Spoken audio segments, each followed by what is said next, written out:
వారి సంపూర్ణ అనుగ్రహం కలిగి ఆ తల్లికి విశేషమైనటువంటి ఐశ్వర్యాలు, భోగభాగ్యాలు, సిరి సంపద అన్నీ కూడా కలిగేట. ఈ రకంగా ఈ యొక్క మార్గశిర లక్షవారాన్ని మార్గశిర మాసంలో 4 వారాలు చేసి 5వ వారంగా పుష్యమాసంలో మొట్టమొదటి వారం చేయొచ్చు. లేదా మార్గశిర మాసంలోనే ఒక్కొక్కసారి 5 వారాలు వచ్చేస్తూ ఉంటాయి, అది ఇంకా అదృష్టం.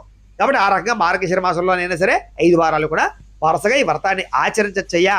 అయితే ఈ వ్రతాన్ని ఆచరించేటటువంటి వారు మొట్టమొదటి వారం ఏమో పులగాన్ని, 2వ వారం అయితే కనుక దానికి సంబంధించినటువంటి ఈ యొక్క కుడుములని, 3వ వారం క్షీరాన్నాన్ని, 4వ వారం మళ్ళా పూర్ణం కుడుములని, 5వ వారం కూడా బూరుల్ని నైవేద్యం పెట్టాలయ్యా అని చెప్పేసి ఈ యొక్క వ్రతంలో చేసేటటువంటి విధానాన్ని అంతా కూడా విశేషంగా చెప్పారు. ఎవరైతే మార్గశిర లక్షవారం పూజ చేస్తారో వాళ్ళ ఇంట్లో దరిద్రం రాదు, సకల ఐశ్వర్యాలు కురుస్తాయి, సిరి సంపదకి భోగానికి లోటు ఉండదు, రుణబాధలు ఉండవు, ఎటువంటి దరిద్రమైనా సరే పోతుంది, పటాపంచలు అయిపోతుంది అయ్యా.